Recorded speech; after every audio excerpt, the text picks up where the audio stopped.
So you've thought about starting your own property management business, but then the fear has crippled you.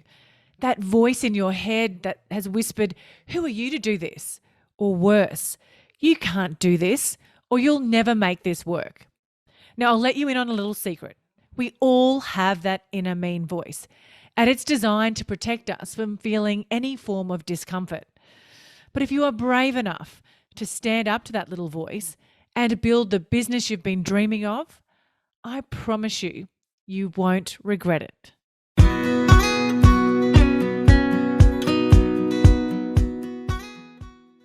Hello, my friends, and welcome to the Property Management Podcast. I'm your host, Kylie Walker, aka That Property Mum. Now, for anyone new to this podcast, I want to dive into my backstory for just a minute. Now, I started my property management business over 13 years ago after leaving my job as a TV sports journalist. I was tired of working weekends and late nights, and I was missing out on way too much. And it really wasn't fitting in or allowing me to be the kind of mum that I really wanted to be. So, off the back of the 2011 floods here in Australia, which was the worst possible real estate market in my area ever, we were decimated by the floods. We started a real estate business from scratch with zero experience. Now, was I fearful? Absolutely. Did we struggle financially? Hell yes. We lived on pasta bake 3 nights a week because it was the cheapest thing to feed a family of 6 at the time. We struggled personally and physically as well, sitting up all hours of the day and night, sending out prospecting letters. My hand was cramping from writing on so many envelopes. My tongue sore from licking stamps and envelopes when that was still a thing. And my liver was screaming at me from the copious amounts of red wine that we had consumed. Now, do I regret it for 1 minute? Absolutely not.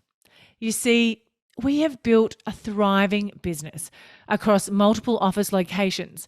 We have a base of long-term loyal clients and a team of dedicated property managers who I'm fairly confident would tell you that they love their jobs. Now, I hit rock bottom a few times along the way. I'm going to be completely transparent, suffering burnout, adrenal fatigue, and a heart condition. But at the end of the day, there's been some amazing life and business achievements, growth and lessons I've learned. The biggest one, the biggest lesson that I have learned is that you will always fear anything new. It's just the way we are intrinsically wired as humans. But you have to go ahead and do it anyway. And my guest today, Villi Tosi, has done exactly that too. Now, after a career as a rugby union player in New Zealand and overseas, Villi landed in a property management job. But after years of working for someone else, he felt the calling, like so many of us, to go into business for himself. Now, with a young family to feed and starting a new business in an already saturated property market, Villi was full of self-doubt and fear.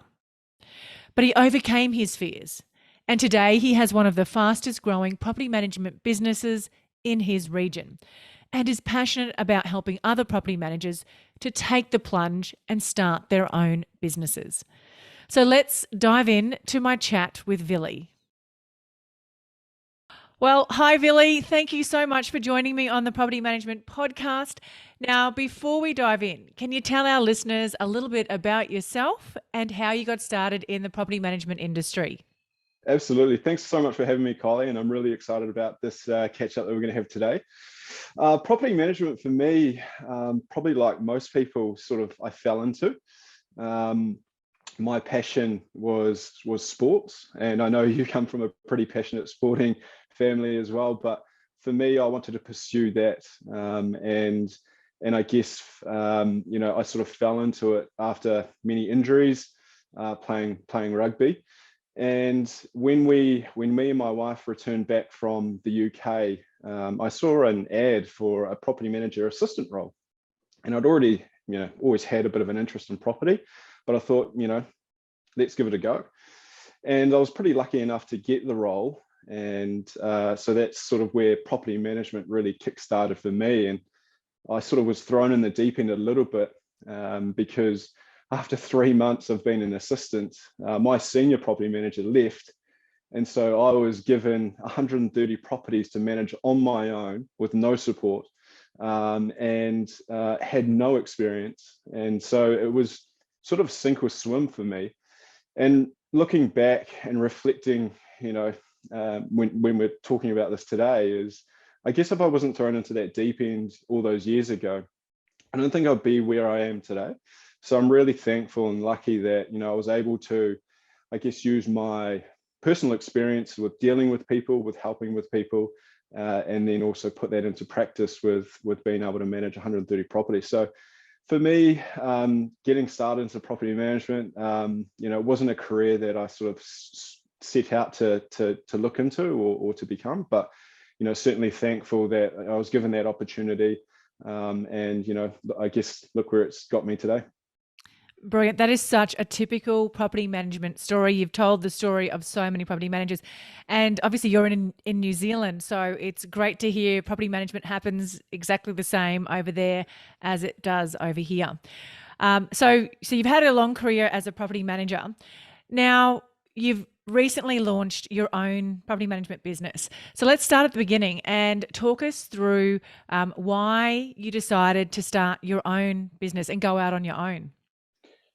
Yeah, I guess for me, it was more where I was, in my sort of time of life. I'd had the opportunity with the current real estate company that I worked for, being in sort of senior management and leadership roles. And I really wanted a change, a new challenge. And I felt there was an opportunity to be able to do property management differently. And I'm always one to innovate and sort of think outside the box when it comes to new ideas. And so for me, it was not only the new challenge, but also the flexibility. I have a young family. And so I wanted to ensure that I was there for my children, and help support my wife as well. But the challenge of starting up a property management business, I don't think there's a big enough challenge than going out and doing it on your own. And I guess there was a bit of anxiousness around it. Starting up a property management business in the middle of the pandemic, not knowing how it was going to go, potentially moving away from structure, a really good salary, and walking away from a successful company was massive, and it was a huge risk, but something that I believed in myself, and I guess through support of my close inner circle, I really took that leap of faith and decided to really pursue it. And I think I'm thankful for that inner circle and the close networks that I have, because that is what has got me through that first initial stages of setting up Homely, and I guess where it's going to sort of progress into the future as well. So it was a little bit tough to start with, as you could imagine, but certainly I wouldn't change it for the world. And I love doing what I'm doing. I love being able to, I guess, break that glass ceiling around property management and look at ways that I believe things need to change. And certainly here in New Zealand, when we sort of talk about Australia and New Zealand and property management, I certainly feel like New Zealand's behind the eight ball quite a bit. And so for me, it's really pushing that boundary around, well, we need to be getting to this level, certainly to some property management agencies like in Australia. And I really want to push those boundaries, and I really want to be able to provide something unique to clients as well. So that's kind of why I wanted to get out and start Homely. And certainly with the clients that I have at the moment, and the people that I'm helping and talking to, that unique experience, they're really, really enjoying. So let's break that down a little bit more then. I think that's fantastic that you have seen some gaps in the market. You want to provide a different experience to what your existing landlords are getting. So what are some of the unique or the differences that you are offering your clients at the moment over there that is perhaps a lot of your competitors aren't really doing? Yeah, I think a more personable approach. I think sometimes some agencies or some property managers can get too transactional, and what I mean by that, it's doing the day-to-day tasks and that's it. For me, I feel like people uh, they want an experience now. I think owners and tenants more so. Gone are the days where you pay for a service, you get what you get on a piece of paper that you've outlined. These are the things I'm going to do, and this is what you're going to pay for. I think owners and tenants and other suppliers that you interact with, they want more of an experience, and people are willing to pay for that. Certainly, when you go out or I go out to a restaurant, you're willing to pay more for the experience that you have within that restaurant. And so I wanted to be more personable. I don't have an office. I'm mobile and remote, which forces me to get out and meet people and sit and be interactive. And so that face-to-face interaction and that personal approach is what people are really, really enjoying. And it's a case of a little bit more than just your normal day-to-day tasks. Like I see myself as a property manager, a business owner, but also someone who is really invested in making sure that their asset is actually performing to its maximum. So I offer, I guess, a property performance review for every single owner in their property, them understanding how their property is performing, what expenses they've incurred, and what effectively they're yielding, either gross or net yield on their property. And working out trends around, well, actually, this is costing you way too much money and your yield is way below where it should be. Maybe it might be time to think about selling it, using that to buy something else that's actually going to be more sustainable for you long term. So it's becoming more proactive around giving the right advice to clients, in particular owners, when it comes to their property and how it's really performing. Brilliant. I totally agree with that. It is all about the experience these days. Anyone can manage a property.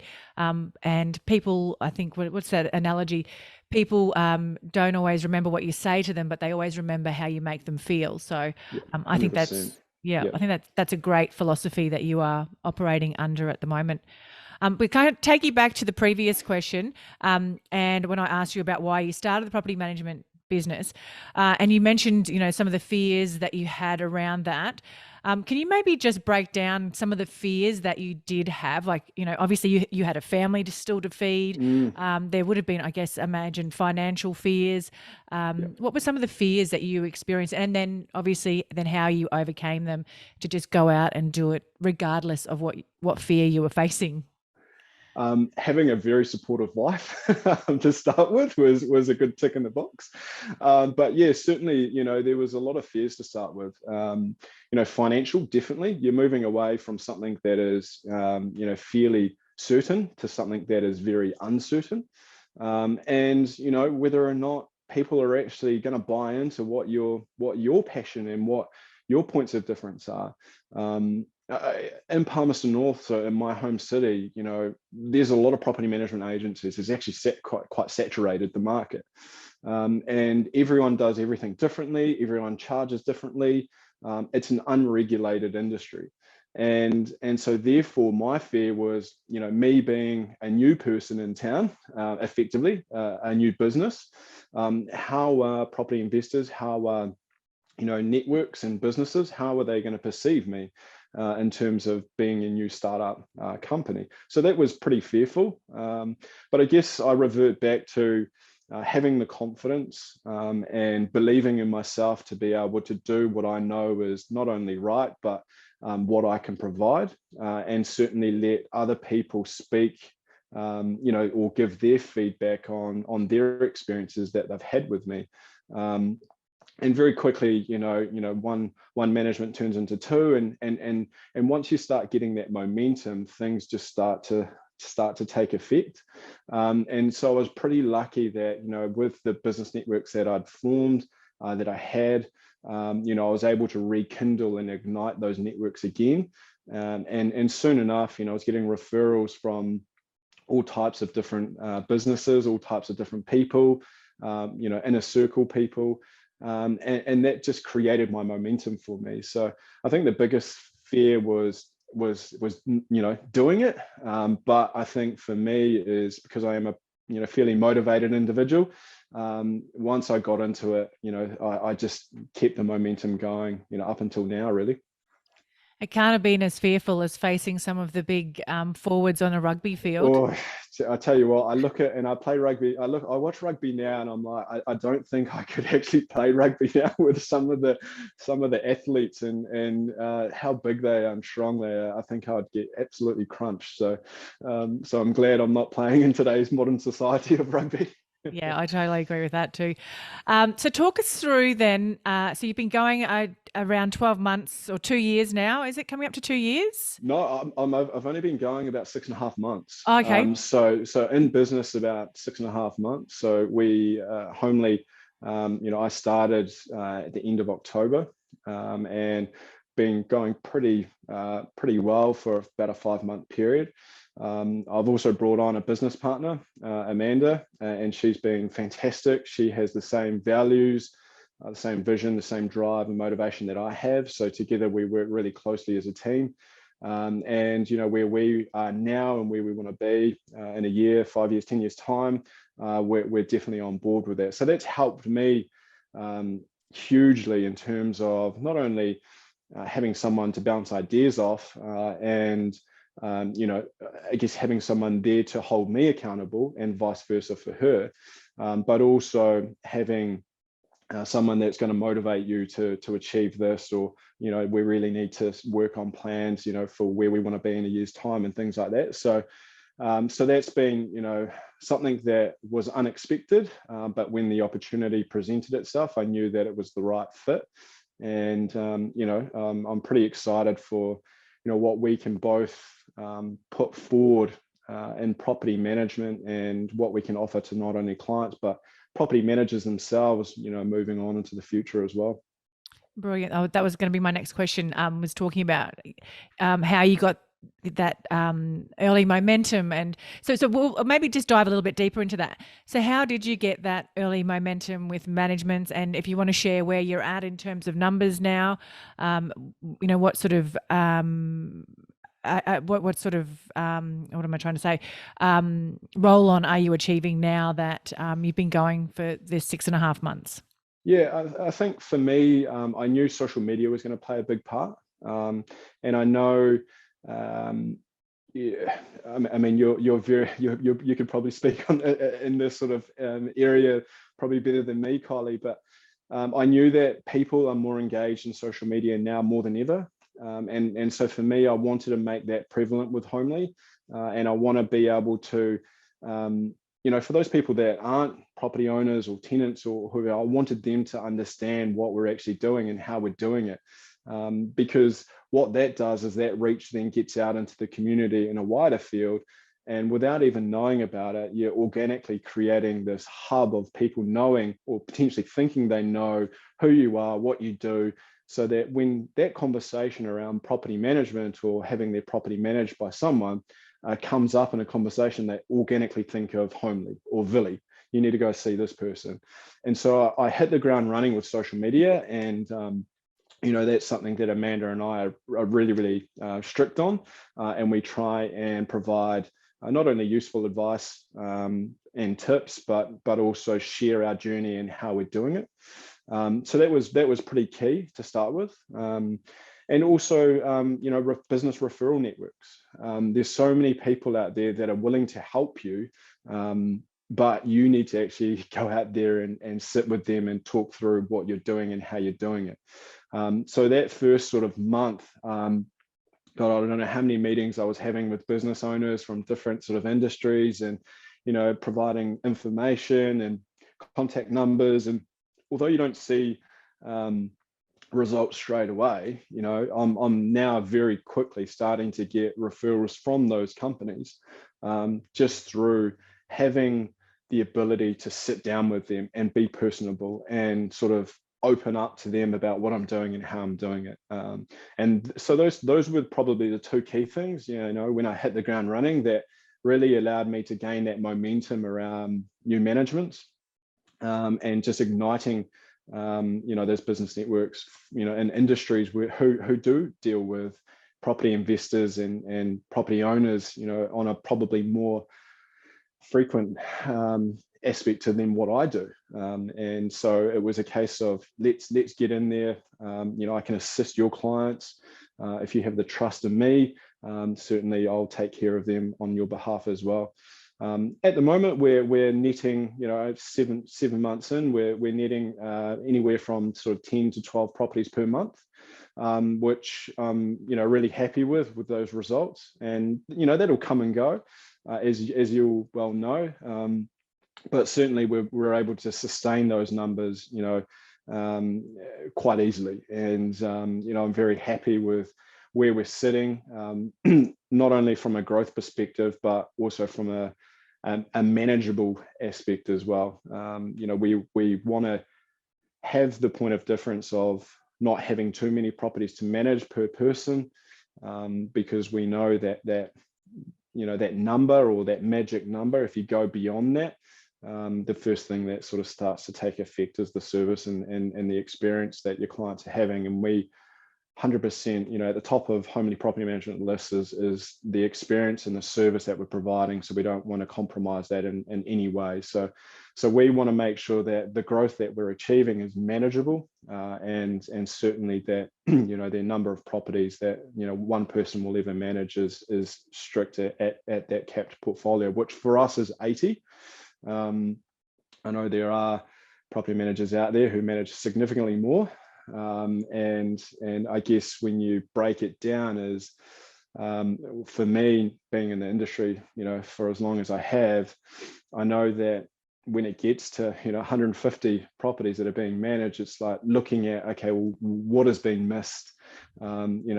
Because you're so busy. You and I both know that managing 150 properties in today's modern society, especially here in New Zealand, there's a lot involved, and potentially that service or that personal approach that you want to give, you just can't, because you don't have the time to do it.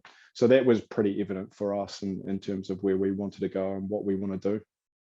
Wow, it sounds like you've really thought this through amazingly. You've nutted it all out. You've got some really great strategies in place. So congratulations. I think that's absolutely amazing what you've done. Now, just to wrap up today's chat, I love personal development, and so I'm going to ask you, what is one of your best personal development tools that you can recommend to our listeners, whether it's a book, a podcast, or some other sort of resource? Yeah, absolutely. I'm a big advocate of it as well. Constantly learning is key. And I think the minute that you stop learning is probably the minute that you get found out. So I'm very much someone who will always be listening to podcasts. And there's so many podcasts now, which is awesome. Property management, industry experts providing, podcasts like this, who, you might take one little gold nugget away from that podcast, and it changes the whole dynamic in terms of your approach within your role or your business. And so just reach out to people, connect with other people. I think, it was a bit, when I first started in property management, it was very taboo to talk to other people or property managers about, what you're doing and how you're doing it and ideas. I don't know if you sort of felt that as well, Kylie. Yeah, absolutely. But I think today we sort of realize that people are a bit more open, and are willing to share ideas, which is fantastic. I'm certainly one. I love to sit down with other people, other property managers, agencies, and talk about what's working for them, what isn't, and vice versa for me. I sat down with an owner of a small property management business here in Palmerston North about a month ago, and we chewed the fat, what's working for them, what isn't, and what we're doing and how we're doing it.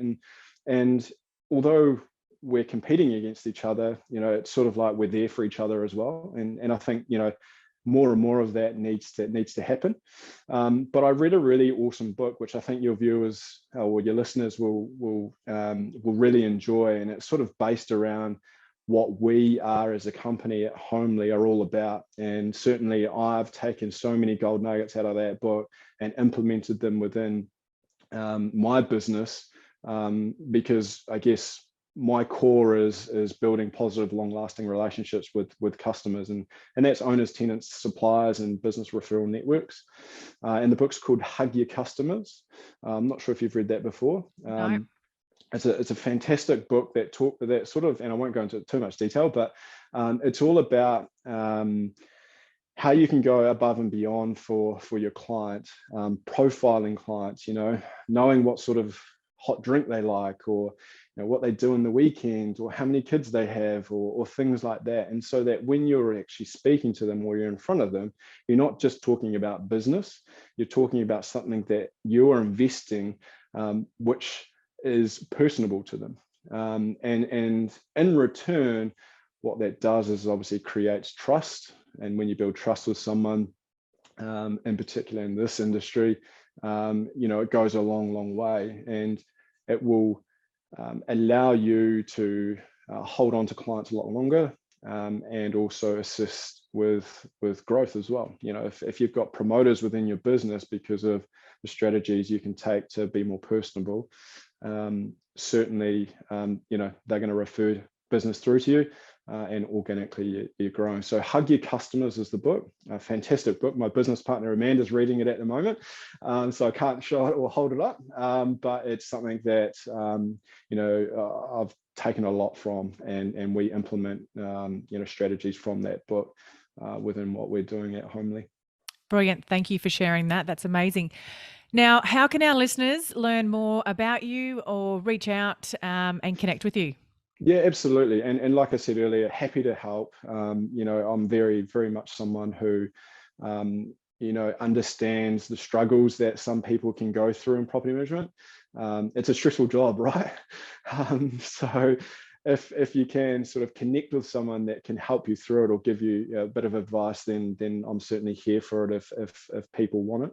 We're on social media, so Facebook and Instagram, Homely Property Management, or just reach out. My email address, villi@homely.nz. Feel free to flick me an email, and I'd love to connect with people out there, especially in Australia. It'd be awesome. Thank you so much. I will share all of those links to connect with you in the show notes as well. So thank you so much for joining me today on the Property Management Podcast. Thanks, Kylie.